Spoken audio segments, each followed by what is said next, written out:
On August 15, 1971, President Richard Nixon announced that the U.S. would stop letting people trade dollars for gold. This turned the dollar, once backed by real value, into just a piece of paper we all agree has worth. In just 5 years, gold's price tripled. That means, by comparison, the dollar lost over 2/3 of its value. And this moment, it led to 2 decades of the worst inflation America had ever seen. Prices were rising fast, double digits every year, while the dollar lost strength across the globe. Now, with inflation rising again today, we have to wonder, was removing the gold standard a mistake? Some economists say this was the beginning of America's economic decline. Others argue it was necessary to give the economy more freedom. But after the 2008 financial crisis, people started asking again, should we bring back the gold standard? And now, in yet another global economic storm, it's a question worth exploring. To answer it, we need to look back and understand what the gold standard really was,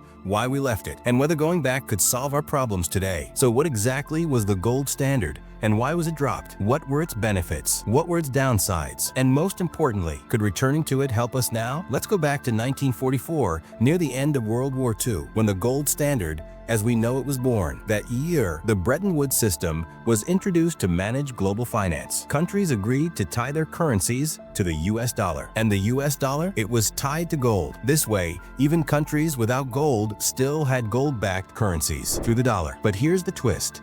Only foreign governments could actually trade dollars for gold. Everyday Americans couldn't. The system worked for a while. Global trade exploded in ways the world had never seen before. But like all systems, problems started to appear. Currencies act like shock absorbers in global trade. When economies struggle, their currencies drop in value, which helps their exports become cheaper and more competitive. When economies boom, their currencies rise, allowing them to invest in other countries. But with fixed currency values, like in Bretton Woods, this self-correction couldn't happen. And that's where the trouble started. America's situation was unique. Its dollar was tied both to gold and to other countries' currencies. If the U.S. economy was doing well, the dollar should have risen. But under the peg system, it didn't. This let other countries buy up dollars more cheaply than they were worth. America accepted this. It was the cost of having the world's reserve currency. But things took a turn when the U.S. economy got worse. In the late 60s,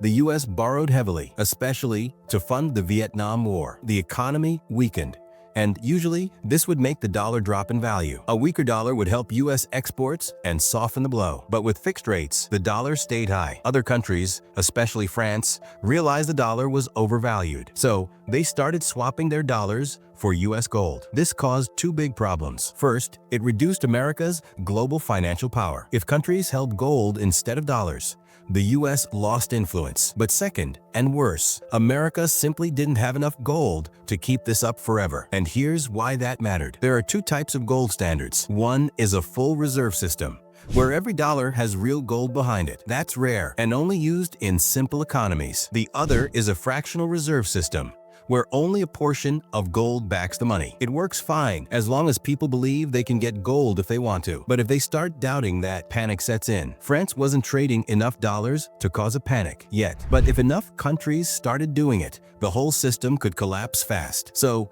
to avoid disaster, Nixon made a bold call. Stop letting dollars be traded for gold, just temporarily. But that temporary change became permanent, and the gold standard was gone. But was that the right choice? Some say the gold standard is outdated.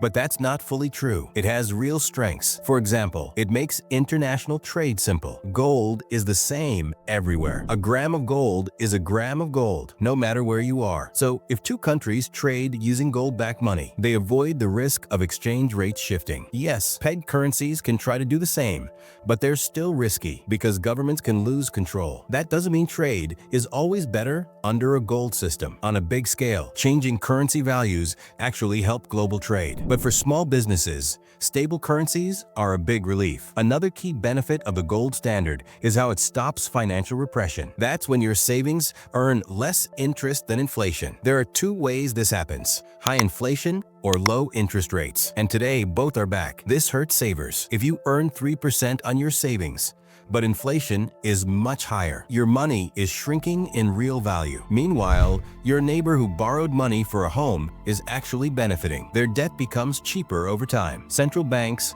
like the Fed, aim for some inflation to encourage spending. And mild inflation isn't all bad. But too much inflation? That's dangerous. Worse, governments can use inflation to avoid paying their own debts. It's like taxing responsible savers without saying it out loud. Supporters of the gold standard say this shouldn't be allowed. And if money is tied to gold, it can't happen. But the biggest argument for gold? Price stability. Gold-backed currencies make reckless money printing harder. That's a major benefit. But it only really works over a long period, and only if nothing else changes. That's a big if. In real life, economies are always changing. Take today's Federal Reserve. Its job is price stability, just like gold once promised. The Fed changes interest rates or buys and sells assets to keep things stable. And in a system without gold, it has full control. That doesn't mean it always gets it right, but at least it has the tools to respond. With a gold standard, the central bank can't do much. It's limited by how much gold the country has. If the economy produces more gold or exports more,